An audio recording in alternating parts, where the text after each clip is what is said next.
The morning sun cast long shadows across the pristine parking garage of Meridian Heights, one of downtown's most exclusive residential towers. Sarah and Martinez have followed the same routine for 3 years. Wake at 6:30 a.m., grab her coffee, and head to parking space 47B, the spot she paid extra for and cherished like a small piece of personal sanctuary in the chaos of city living. But today, her Honda Civic wasn't alone. A gleaming white BMW sat squarely in her space, its driver nowhere to be seen. Sarah blinked twice, certain she was seeing things. The assigned parking spot numbers were clearly painted in bright yellow. There was no mistaking 47B. She checked her parking pass hanging from her rearview mirror and looked at the BMW again. No parking pass visible. "Excuse me, but you're in my spot." Sarah approached a blonde woman in designer athleisure who was retrieving shopping bags from the BMW's trunk. The woman looked to be in her early 40s with the kind of confidence that came from never hearing the word no. The woman barely glanced up. "I don't think so, sweetie. I live here now, and this is where I park." Sarah's stomach tightened. "I'm sorry, but I've been assigned this spot for 3 years. I have the documentation if you'd like to see it. Maybe there was a mix-up with the office." Now the woman straightened, fixing Sarah with a cold stare. "Listen, honey, I'm Karen Walsh. I just moved into the penthouse on the 32nd floor, and I park wherever I want. If you have a problem with that, take it up with management." She slammed her trunk shut with unnecessary force. "The penthouse has its own private garage," Sarah said, her voice remaining steady despite her rising frustration. "And regardless, this space is specifically assigned to apartment 15C, my apartment." Karen laughed, a sharp sound that echoed off the concrete walls. "Do you see how much my car costs versus yours? Do you see where I live versus where you live? I think it's pretty obvious who deserves the better parking spot." The sheer audacity left Sarah momentarily speechless. In her 3 years at Meridian Heights, she never encountered such blatant entitlement. The building prided itself on attracting respectful professionals who appreciated the community atmosphere. "Ma'am, I don't think you understand how assigned parking works." "Oh, I understand perfectly," Karen interrupted, stepping closer with an aggressive posture. "What you understand is that some people matter more than others. I suggest you find somewhere else to park and stop bothering people who are clearly above your pay grade." By now, several other residents had gathered near the elevator, drawn by the raised voices. Sarah recognized Mrs. Chen from the 21st floor and David from 8A, both watching with uncomfortable expressions. Karen seemed to relish the audience. "You know what your problem is," Karen continued, her voice carrying across the garage. "You think because you follow little rules and pay your little fees that you're entitled to something. But life doesn't work that way. The strong take what they want, and the weak accept what they're given." Sarah felt her cheeks burn with embarrassment and anger. She'd always prided herself on handling conflicts with grace, but Karen's public humiliation felt like a calculated attack designed to break her down. "I'll be contacting the building management about this," Sarah said quietly, pulling out her phone to take photos of the BMW in her space. "Go ahead," Karen smirked. "My boyfriend handles vendor relations for the property management company. Good luck with that." She strutted toward the elevator, leaving Sarah standing alone next to the car that had stolen her spot. As the elevator doors closed behind Karen's satisfied face, Sarah realized this wasn't just about a parking space anymore. This was about something much bigger, and Karen had just made the biggest mistake of her entitled life. The next morning, Sarah's coffee had gone cold as she sat at her kitchen table, laptop open, systematically documenting everything she knew about Karen Walsh. What had started as a simple parking dispute was rapidly revealing itself to be part of a much larger pattern. Her first stop was the building's resident portal, where she discovered something interesting. Karen Walsh wasn't listed as a resident of the penthouse. In fact, apartment 32A was still registered to Marcus Chen, a tech executive who traveled frequently for work. Sarah cross-referenced this with the building directory and found Karen listed as an authorized occupant with guest parking privileges only. The irony wasn't lost on her. Karen had publicly humiliated her for being beneath her pay grade, while secretly being nothing more than a guest herself. Sarah's phone buzzed with a text from her neighbor, Mrs. Chen from 21B. "Saw what happened yesterday. That woman has been terrorizing the building. Can we talk?" Within an hour, Sarah's apartment had become an impromptu meeting place for fed-up residents. Mrs. Chen brought homemade cookies and a folder full of documented incidents. David from 8A arrived with his own horror stories, and even quiet Mr. Rodriguez from the 20th floor showed up, clearly having reached his breaking point. "She's been using the guest parking like it's her personal fleet space," Mrs. Chen explained, spreading photos across Sarah's coffee table. "Last week, she had 4 different cars parked in visitor spots for 3 days straight. When I asked the concierge about it, he said his hands were tied because she claims they're all business associates." David leaned forward, his jaw tight with anger. She's been smoking in the hallways despite the building's strict no-smoking policy. When I politely mentioned it, she told me to mind my own business before I made it hers. Then she started deliberately blowing smoke under my door. Mr. Rodriguez, normally soft-spoken, surprised everyone with his revelation. She's been hosting loud parties past midnight on weekdays. When I called the courtesy phone to request she keep it down, she answered and screamed at me for 20 minutes about how she pays more in a month than I make in a year. Sarah felt a familiar burn of anger, but this time it was focused and purposeful. Has anyone actually complained to management? Multiple times, Mrs. Chen sighed. But she was right about having connections. Tom Bradley in the management office always gives us the runaround. Says he'll look into it, but nothing ever happens. What about going above him? Sarah asked. David shook his head. We tried. The property management company keeps referring us back to building management. It's like she's untouchable. Sarah's investigative instincts, honed from her work as a legal assistant, kicked into high gear. What exactly did she say about her boyfriend? Something about vendor relations, Mrs. Chen recalled. Sarah was already typing on her laptop. The property management company from Meridian Heights is Pinnacle Properties. Let me see who handles their vendor relations. After a few minutes of searching, she found what she was looking for. Tom Bradley. Same guy who's been dismissing our complaints. The room fell silent as the implications sank in. So she's basically immune because she's sleeping with the guy who handles resident complaints. David's voice was incredulous. It gets worse, Sarah continued, her fingers flying across the keyboard.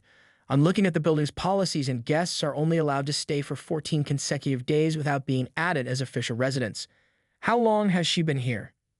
At least 2 months, Mr. Rodriguez said quietly. I remember because she moved in right after New Year's. Sarah felt pieces of a puzzle clicking into place. And if she's been here longer than 14 days without being properly added to the lease, that's a violation of both building policy and potentially city housing regulations. Mrs. Chen leaned back in her chair, a slow smile spreading across her face. You're thinking like a lawyer. I work for one, Sarah replied, her mind already racing ahead. And lawyers taught me that entitled people usually break more than one rule. They get comfortable thinking they're above consequences. As if summoned by their conversation, the unmistakable sound of someone shouting in the hallway reached their ears. Sarah opened her door to find Karen berating the elderly maintenance worker, Mr. Petrov, demanding he fix her sink immediately because she had important people coming over. Mr. Petrov, a gentleman in his 70s, was clearly flustered. Ma'am, I put in work order yesterday. These things take time. I don't care about your procedures, Karen snapped. Do you know who I am? Do you know who I'm connected to in this building? Sarah pulled out her phone and began recording. You fix this now, or I'll make sure you lose your job, Karen continued, her voice echoing down the hallway. I've gotten people fired for less. Mr. Petrov's shoulders sagged in defeat, but he nodded and shuffled toward the service elevator. Sarah stopped recording and looked back at her gathered neighbors. Their faces showed the same determination she felt burning in her chest. Karen thinks she's untouchable, Sarah said quietly. Let's find out just how wrong she is. Sarah's hands were steady as she hit send on the final email. 3 carefully crafted messages with comprehensive evidence packages had just been delivered to Robert Pinnacle, the City Housing Authority, and Marcus Chen in Singapore. It was 7:30 a.m. on a Tuesday, and Karen Walsh had no idea her world was about to implode. It's done, Sarah announced to the group chat she created with Mrs. Chen, David, and Mr. Rodriguez. Within minutes, her phone buzzed with responses. Mrs. Chen, security footage requests submitted. Friend in the office says they're very interested in our documentation. David, city inspector says they'll have someone here by end of week. Illegal short-term rentals are a priority. Mr. Rodriguez, Marcus Chen responded from Singapore. He's furious. Lawyer is already drafting cease and desist. Sarah felt a mixture of anticipation and nervous energy. After 2 weeks of careful planning, the wheels of justice were finally in motion. By 10 a.m., the first crack appeared in Karen's armor. Sarah was grabbing coffee from the lobby cafe when she witnessed Robert Pinnacle himself walking through the front doors. Not his usual scheduled monthly visit, but an unannounced inspection with 2 serious-looking people in business suits. She watched from behind a decorative pillar as they approached the concierge desk. I need to speak with Tom Bradley immediately, Pinnacle said, his voice carrying the authority of someone not accustomed to being ignored. And I'll need access to all guest registry records for the past 6 months. The concierge looked nervous. Sir, Mr. Bradley is in a meeting with a resident. Interrupted, Pinnacle cut him off. Now. 20 minutes later, Sarah's phone exploded with notifications from the building's resident app. An emergency notice had been posted. All short-term subletting activity must cease immediately. Violations will result in immediate lease termination and legal action. Karen's response was swift and predictable. Sarah heard her before she saw her, the click of expensive heels on marble floors, moving at an angry pace toward the management office. What the hell is this? Karen's voice carried across the lobby as she waved her phone at Tom Bradley, who had emerged from his office looking pale and sweaty. You assured me this wouldn't be a problem. Karen, please keep your voice down, Bradley whispered urgently, glancing around the lobby where several residents had stopped to watch. There have been some complaints. Karen's voice rose to a near shriek. From who? Those pathetic neighbors who don't know their place. You told me you handled them. Sarah pulled out her phone and began recording, positioning herself behind a marble column where she could capture everything while staying out of sight. Ma'am, I'm going to need you to come with me, a new voice interrupted. Sarah recognized one of the suits who had arrived with Pinnacle, a woman with the bearing of someone from corporate human resources. Karen whirled around. And who exactly are you? Jennifer Mills, corporate compliance for Pinnacle Properties. We've received serious allegations about unauthorized subletting activities and conflicts of interest within our management structure. Karen's face went through a remarkable transformation, from rage to confusion to dawning fear. I don't know what you're talking about. Ms. Walsh, we have documentation showing you've been operating an unlicensed short-term rental business using apartment 32A, which is not registered to you. We also have evidence suggesting preferential treatment from our employee, Mr. Bradley, in exchange for personal favors. The lobby had gone completely silent.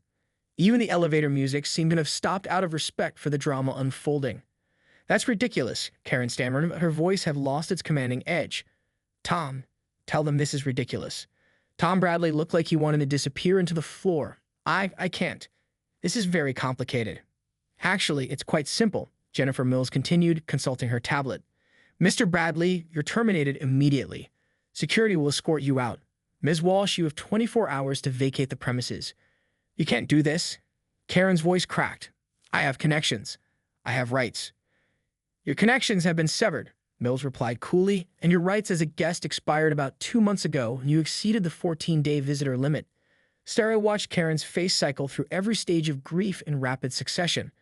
The entitlement was still there, but now it was mixed with panic as reality crashed down around her. This is that bitch from 15C, Karen suddenly screamed, spinning around wildly. She did this. She's been harassing me since day one because she's jealous of my success. Sarah stepped out from behind her column, phone still recording. I simply documented your violations of building policy and city regulations. Everything you did to yourself. Karen lunged towards Sarah, but building security stepped in smoothly. Ma'am, we're going to need you to calm down. Don't tell me to calm down, Karen shrieked, her carefully crafted image completely shattered. Do you know who I am? Do you know what I can do to all of you? We know exactly who you are, Jennifer Mills said, her voice cutting through Karen's hysteria. You're someone who thought the rules didn't apply to her. Unfortunately for you, they do. Sarah's phone buzzed with a text from Mr. Rodriguez. City inspector just arrived. Karen's Arab guests are being asked to leave immediately. Perfect timing, Sarah thought.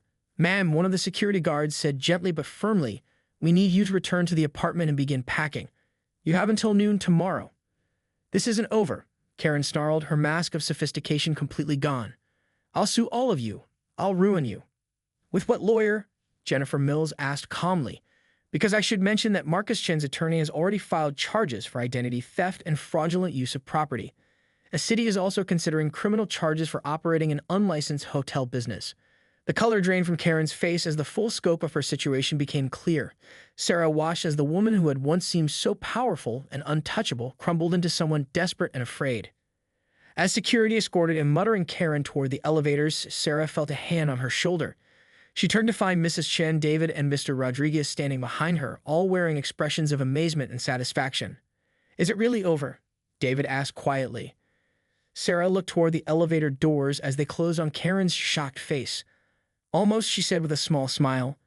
Tomorrow, she'll be gone. And after that, she held up her phone, which was still recording. After that, she'll have to live with the consequences of her choices. Jennifer Mills approached their group. I want to thank you all for bringing this to our attention. This kind of systematic abuse of our properties and policies is exactly what we're trying to prevent. What happens now? Mrs. Chen asked. Now, Mills smiled. Now Meridian Heights goes back to being the respectful community it was meant to be, and parking space 47B goes back to its rightful owner. Sarah felt a weight lift off her shoulders that she hadn't even realized she'd been carrying. Justice, it turned out, was worth the wait. 3 months later, Sarah Martinez sat in her Honda Civic in parking space 47B, sipping her morning coffee and scrolling through her phone. The routine that had once been disrupted by entitled chaos had returned to peaceful normalcy, but with some welcome improvements. Her phone buzzed with a text from Mrs. Chen.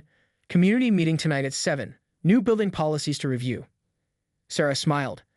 What had started as a group of frustrated neighbors had evolved into the Meridian Heights Residents Association, with Sarah as the elected president. Their success in handling the Karen situation had impressed building management so much that they'd been asked to help draft new policies to prevent similar problems in the future. The changes had been comprehensive. All guest registrations now required verification directly with the unit owner. Short-term subletting was explicitly prohibited with immediate eviction penalties. Most importantly, there was now a resident ombudsman system that bypassed building management entirely for serious complaints. No more Tom Bradley situations. Sarah's phone rang, interrupting her thoughts. The caller ID showed a familiar name that made her chuckle. David from 8A. You're not going to believe this, David said without preamble. Karen just tried to apply for an apartment in my sister's building downtown. Tried? Sarah asked, though she suspected she knew where this was going. Property management ran a background check. Eviction record, pending criminal charges, and about 15 negative references from former landlords who've all been warned about her. David's voice was gleeful. My sister said the leasing agent's face went white when they pulled up her file. Sarah wasn't surprised. The past 3 months had not been kind to Karen Walsh. The illegal subletting charges had resulted in hefty fines and a criminal record. Marcus Chen's lawsuit for identity theft and property damage was still ongoing, with his lawyers pursuing both civil and criminal penalties. Most damaging of all, Karen's social media bragging had been used as evidence in court, creating a digital paper trail of her contempt for rules and other people. Where is she living now? Sarah asked, though she almost didn't want to know. Last I heard, she's staying in a motel out by the airport. Apparently, she's burned through most of her savings on legal fees. David paused. I almost feel sorry for her. Almost. Sarah understood the sentiment. Watching someone's life implode, even someone who had caused so much misery, wasn't entirely satisfying. But Karen's situation was entirely self-inflicted, a direct result of treating people as obstacles rather than human beings. Any word on Tom Bradley? Sarah asked. Blacklisted from property management in the city, David replied. Turns out this wasn't his first ethics violation. Pinnacle Properties discovered he'd been taking favors from problematic tenants for years. After ending the call, Sarah walked into the building lobby, which buzzed with its usual morning energy. The atmosphere was noticeably different now, lighter, more community-oriented. Residents actually made eye contact and said hello. Mr. Petrov, the maintenance worker Karen had terrorized, had received a formal apology from management and a raise. Morning, Sarah, called Jennifer Mills, who had been promoted to regional manager partly due to her handling of the Karen situation. Ready for tonight's meeting?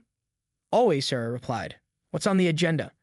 New applicant screening procedures, updated guest policies, and Jennifer smiled mysteriously. A small presentation about a certain former resident whose case has become a training example for property managers across the city. Sarah raised an eyebrow. Seriously. Karen Walsh is now featured in a PowerPoint presentation called Red Flags, identifying problem tenants before they become problems.